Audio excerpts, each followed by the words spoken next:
Bien-aimés dans le Seigneur, que la grâce, l'amour, la paix et la communion du Saint-Esprit soient avec chacun d'entre vous. Pour notre méditation de ce jour, nous allons lire dans l'Épître aux Galates, chapitre 5, le verset 22.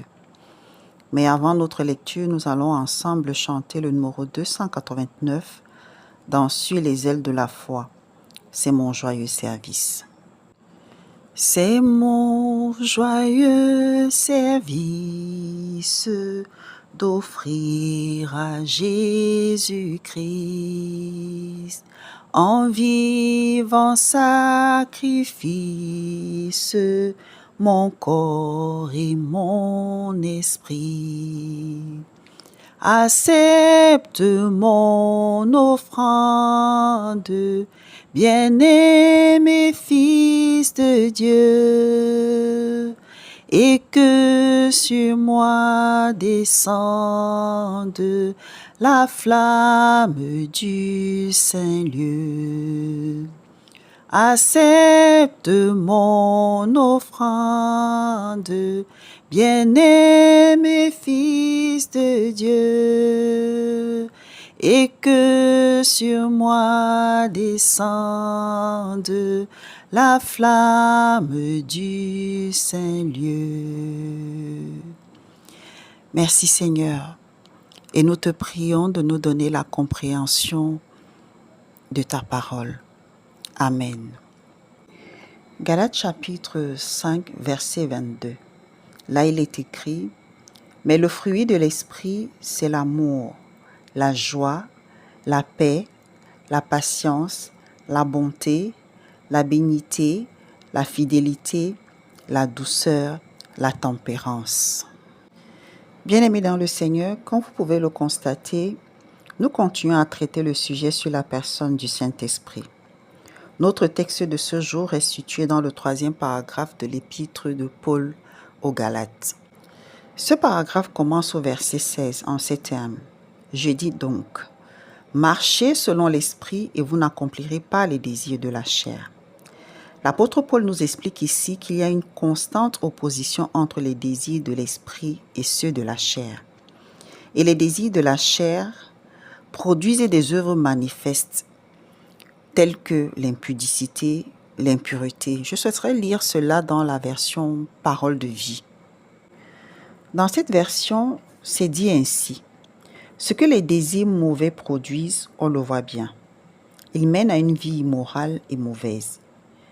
Ils se conduisent n'importe comment. Ils adorent les faux dieux, ils pratiquent la sorcellerie, ils détestent les autres, ils se disputent, ils sont jaloux, ils se mettent en colère, ils cherchent à passer devant tout le monde, ils se divisent en partis et en groupes opposés, ils veulent ce que les autres possèdent, ils boivent trop, ils mangent trop, ils font encore bien d'autres choses semblables. Voici à peu près ce que les désirs de la chair produisent. Au contraire, le fruit de l'esprit, c'est l'amour, la joie, la paix, la patience. La suite, vous la connaissez. Ce verset a été repris dans plusieurs chansons. Mais alors, bien-aimés, le fruit de l'esprit, tout comme tout autre fruit, n'est pas une production instantanée. Le fruit est l'aboutissement d'un long processus. Tout commence parfois par un arbre planté dans notre jardin, et c'est quand on aperçoit les fleurs qu'on commence à espérer aux fruits. Et la qualité du fruit est souvent liée à la qualité du sol dans lequel l'arbre a été planté et d'où il tire ses aliments. De même, toi et moi, nous n'allons pas produire le fruit de l'esprit si nous ne sommes pas bien alimentés. Et l'aliment essentiel dont le Saint-Esprit se sert pour notre croissance et pour la production du fruit, c'est la parole de Dieu. Bien-aimé, c'est la parole de Dieu. Le premier psaume dans la Bible nous parle de cet homme qui médite la loi de l'Éternel jour et nuit. Il nous est dit qu'il est comme un arbre planté près d'un courant d'eau qui donne son fruit en sa saison. Son feuillage ne se flétrit pas et tout ce qu'il fait lui réussit. Mon frère, ma sœur, je veux t'encourager ce matin. Lis ta Bible. Lis ta Bible. Car toute écriture est inspirée de Dieu pour t'enseigner, pour te convaincre, pour corriger tes erreurs, pour te former à une vie juste pour que tu sois une personne préparée et bien équipée pour faire tout ce que Dieu veut. Je vais prendre un exemple. Un homme qui est colérique, quand il reçoit le Saint-Esprit, pour qu'il devienne patient, il aura besoin d'avoir médité la parole de Dieu, de l'avoir lue. Et c'est pendant sa lecture qu'il peut réaliser qu'il a écrit quelque part que celui qui est lent à la colère a une grande intelligence, mais que celui qui est prompt à s'emporter proclame sa folie, montre sa bêtise ou tout simplement qu'il fait ce qui n'est pas correct.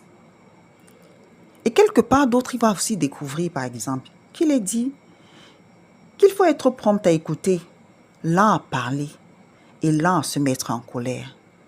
Donc c'est la parole de Dieu qui nous aide, qui donne au Saint-Esprit les éléments avec lesquels il va travailler pour que nous puissions produire le fruit.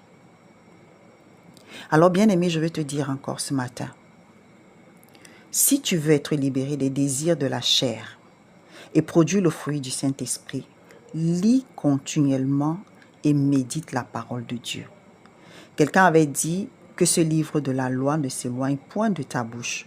Médite-le jour et nuit. Que le Seigneur te bénisse pendant que tu mets en pratique sa parole. Amen. Prions. Seigneur notre Dieu et notre Père, nous te célébrons et nous t'honorons pour ta présence dans nos vies en la personne du Saint-Esprit. Accorde-nous la grâce de marcher selon l'Esprit et donne-nous des cœurs qui soupirent après ta parole et pendant que nous la lisons et la méditons, ouvre nos esprits afin que nous puissions comprendre les Écritures. Père, tu dis que celui qui porte atteinte aux droits de l'étranger, de l'orphelin et de la veuve est maudit. Ce matin, nous prions afin que tu défendes la cause de toutes ces personnes dont les droits sont bafoués. Et nous continuons à te confier nos familles, afin que tu répandes dans nos cœurs, dans le cœur des membres de chaque famille, ton amour, pour qu'ils apprennent à se pardonner, pour qu'ils apprennent à se soutenir et à s'entraider. S'il te plaît, Seigneur, tiens la main de cette mère qui pleure son enfant et répands tes consolations dans son cœur. Pour ton Église, tu as dit qu'il s'introduira des loups revêtus d'habits d'agneau. Alors nous te prions pour que le don du discernement soit la portion de chaque membre de ton Église au nom de Jésus. Bénis notre nation et élève-la dans ta justice. Seigneur, que toute la gloire, l'honneur et la majesté soient à toi pour l'éternité. Amen.